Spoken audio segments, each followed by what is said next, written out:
अस्सलामु अलैकुम वरहमतुल्लाह। So guys, आज की इस वीडियो में बात करने वाले हैं कि मियां मुफ्ती मियां तारिक मसूद साहब हाफिज़हुल्लाह ताला। अभी मजा आएगा ना भिड़ो।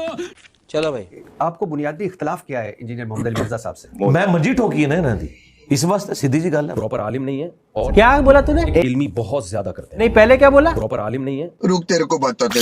मैं जब फारिग हुआ हूं ना तो मेरे पास कोई सनद नहीं थी। बिल्कुल मुफ्ती रशीद अहमद साहब ने कहा कि हमने कहा हजरत विफाक से इल्हाक कर दें। हजरत ने फरमाया अगर आलिम बनोगे, इल्म होगा तो डिग्री के बगैर दुनिया में काम करोगे, इल्म नहीं होगा तो डिग्री से भी काम नहीं होगा। जिसने इंजीनियर साहब की फैल रही है मुफ्ती साहब आप तो इंटर भी फेल हैं। हाँ बताया उन्होंने। अच्छा मुझे पहली दफा पता चला है। इंटर में भी एक दो पेपर मैंने छोड़ दिए थे। मुफ्ती तारिक मसूद इंटर फेल। शुक्रिया इरशाद भट्टी साहब कि आपने ये चीज एक्सपोज की। वो इंटर भी फेल है। जो बंदा इंटर फेल है वो साइंटिफिक फैक्ट्स के ऊपर मेंबर से बात कर रहा है। कुरान मजीद गलत पढ़ना। अच्छा हाँ आप उधर आ जाए। हाँ उधर आ जाए सरकार, रुक जाओ। कुरान भी गलत पढ़ जाते हैं। हालांकि उसी पॉडकास्ट में जो इनसे ब्लंडर हुआ है, तख्ते बिल्कीस वाला जब वाकया बयान किया, उन्होंने कहा वहां पे एक दरबारी था हजरत सुलेमान अलैहिस्सलाम का, जिसके पास इंजील का इल्म था। एक बुजुर्ग बैठे हुए थे जिनके पास इंजील का इल्म था। सुलेमान अलैहिस्सलाम तो इंजील के नजूल से कई सौ साल पहले गुजरे हैं। तो मैं ये कहूंगा कि यार आपको ज़मानी तरतीब का भी नहीं पता। इंजील तो उस टाइम नाज़िल ही नहीं हुई थी जिसका इल्म था। तो इस बंदे के पास बेसिक नॉलेज भी नहीं है, ये मैं कह सकता हूं। फिर जी कुरान नहीं पढ़ सकता। ओ भाई छड़ दो। तुम्हारे जो प्लेनेट अर्थ पे सबसे बड़े मुफ्ती आजम है तकी उस्मानी साहब, उन्होंने सूरह अतौबा की सबसे मशहूर आयत नंबर 24 4 गलतियां की हैं उसमें। इनकाना आबाउकुम व अबनाउकुम व अज़वाजुकुम व अशीरतुकुम।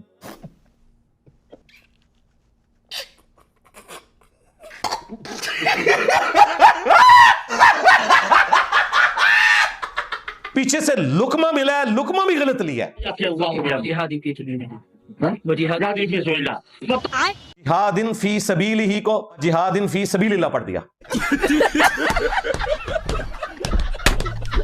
तुम्हारे मुफ्ती लुकमे भी नहीं ले सकते। खुद मुफ्ती तारिक मसूद साहब पे जब साखी वाला वो पूरा एक फेस चल रहा था, जिस आयत के अगेंस्ट उन्होंने तशरीह की थी, वो आयत भी उन्होंने भी गलत पढ़ी। क्या?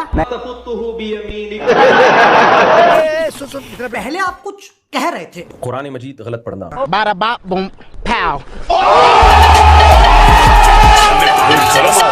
इस तरह गलतियां निकाली जाएंगी, इसका तो कोई एंड नहीं होगा। तो इसलिए हमारी जुबान आप बांधी रहने दें। तो जब इस्लाम इतना खतरे में था इंजीनियर साहब के, अब बकौल आपके थे, वो जिन्हें हमले कर रहे थे, तो ये बड़े क्यों नहीं बोले? हाँ जी दसों। देखें, बड़े अपने आप को उसके लेवल का नहीं समझते। ये क्या बात है कि साद रिजवी और मुफ्ती मुनीबुर रहमान प्रेस कॉन्फ्रेंस करें जब मिलाद के जुलूस के ऊपर पेशावर में हमला हो गया। उनकी प्रेस कॉन्फ्रेंस को 20,000 लोग मुश्किल से देखें और मैं उसी टॉपिक को डिस्कस करूं, मेरी वीडियो 24 घंटे में 1.25 लाख पे पहुंच जाए। तो इसमें फिर कमाल मुफ्ती साहब का है या मेरा है?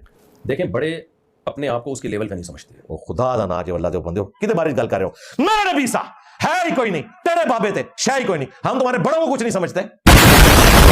तगी साहब का मैं टाइम फालतू चीजों में वेस्ट नहीं करना चाहता। आपके पास इतना टाइम है कि वेस्ट हो जाए?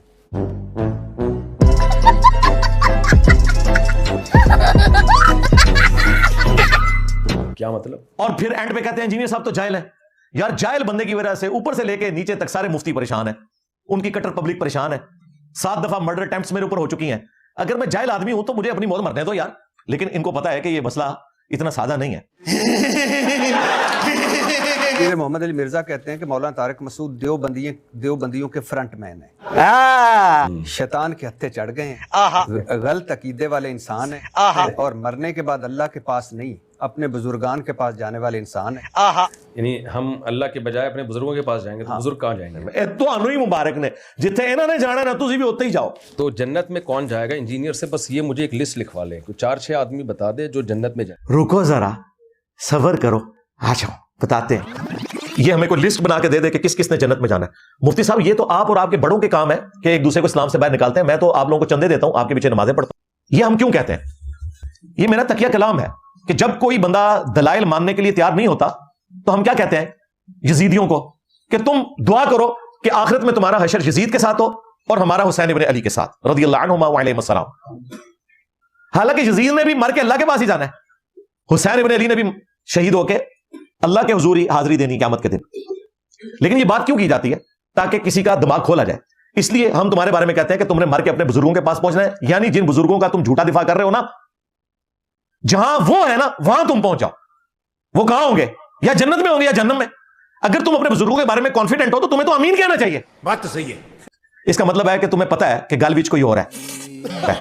तुम्हारा दिल भी बीच में तब्दील हो चुका है, तुम्हें पता है कि ये मसला खराब हो चुका है, लेकिन वही एक भरम जो फिरके का रखना है, जिसके साथ चंदे वाबस्ता है, मस्जिदें वाबस्ता है, उससे ये लोग बाहर नहीं आ सक रहे। ये 5 अकीदे भी मैं कवर कर दूं। अच्छा, पहला वही है चिश्ती रसूलुल्लाह कि अशरफ अली थानवी साहब को या पीर मेहर अली शाह साहब को इसको रद्द करना चाहिए। जी।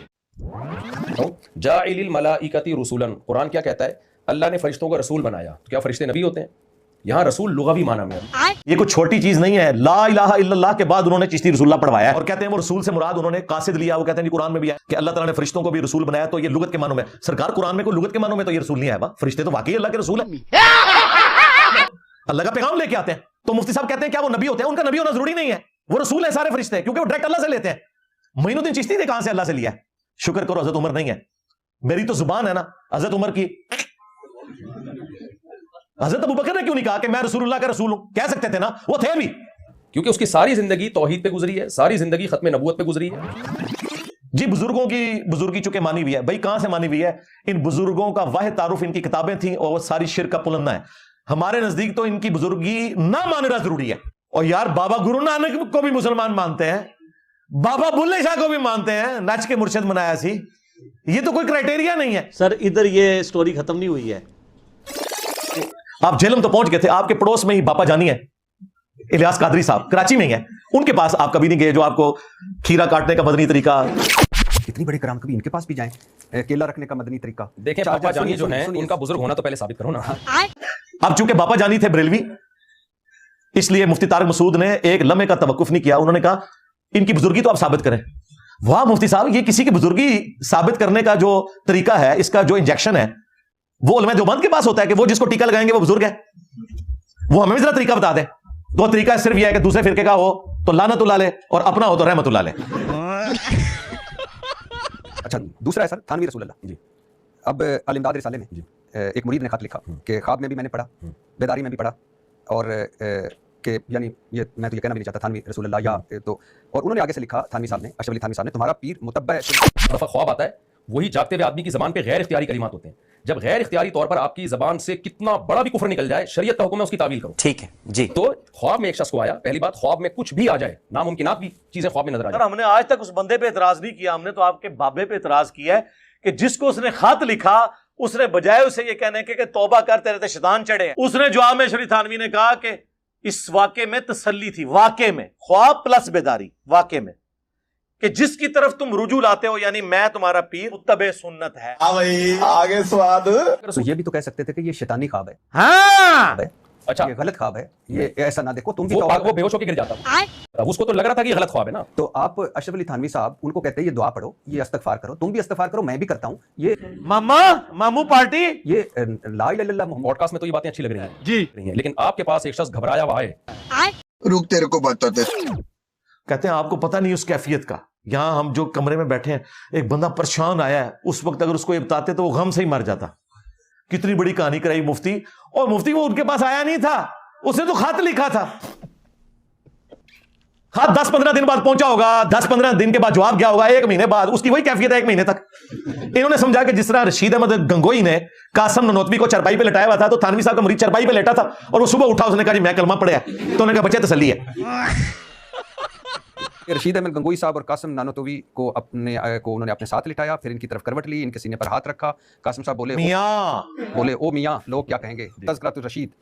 अच्छा, ये अगला मैच। अच्छा, तो आपने कहा कि ये लोग फोश मजाक भी कर लेते हैं। ये खालिसतन एक मजाक का वाकया है जो उनके किसी शागिर्द ने लिखा कि दोनों लेटे हुए मजाक कर रहे हैं एक दूसरे के, जैसे होता है ना बेतकल्लुफी का मजाक लोग कर रहे होते हैं, फोश मजाक भी करते हैं एक दूसरे के साथ बेतकल्लुफी में। क्या बोला तूने? फोश मजाक भी करते हैं एक दूसरे के साथ बेतकल्लुफी में। वो मैं पागल वागल हूं, यानी इतने फ्री थे, फोश मजाक हो जाता। अब दोनों बुजुर्ग हैं जी।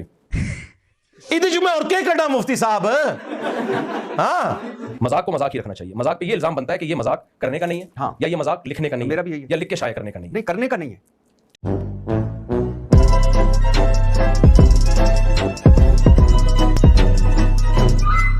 ठीक है। ठीक है ना, गलत किया उन्होंने, कौन कह रहा है? क्या मैं कौन कह रहा है? आ जाओ बताते हैं। लिखने वाले का मकसद ये थे कि इतने फ्री थे कि इस तरह के फोश मजाक भी आपस में कर लिया करते थे। लोग कर रहे होते हैं, एक दोस्त भी एक दूसरे से मजाक कर रहे होते हैं, आज तो बड़ा कहते हैं ना, बड़ा आज तो बड़ा चमकता हुआ लग रहा है, काश तू लड़की होता मैं तुझसे शादी करता, ये कह रहे होते हैं ना लोग। लतीफा अर्ज किया है मौलाना थानवी की जो असल किताब है जो उन्होंने पब्लिक के लिए लिखी है अकीदों की और मसाइल की, वो बहश्ती जेवर है। क्या मैं बहश्ती जेवर है, फंस गया सी है। उसमें जो अकीदे लिखे हुए हैं वो हैं उलमा देवबंद के बेसिक और बुनियादी अकायद। अच्छा बस अब कायम रहना है। एक आदमी ने शादी की पाकिस्तान में, बीवी उसकी अमेरिका में, फोन पे निकाह हो गया। अच्छा 1 साल के बाद बच्चा पैदा हो गया तो बहश्ती जेवर में लिखा है कि ये बच्चा बाप का कहलाएगा, ये नाजायज बच्चा नहीं कहलाएगा।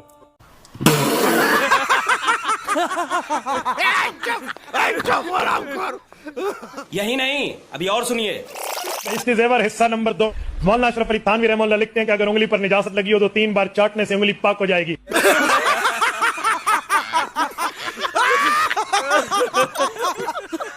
और आखिरी मेरा सवाल है, ये कौवा हलाल कर दिया आपने? नहीं, मैंने कौवे को हलाल नहीं किया, वो भी मेरा अधूरा क्लिप चलाया है। हाँ, हराम है कौवा। कौवा हराम है। कौवा जो है ना, कौवा शक्ल से तो हलाल नहीं लगता, लेकिन कौवे को अगर बंद करके साफ ग़िज़ा खिलाई जाए चंद दिनों तक तो फिर उसका खाना हराम नहीं है।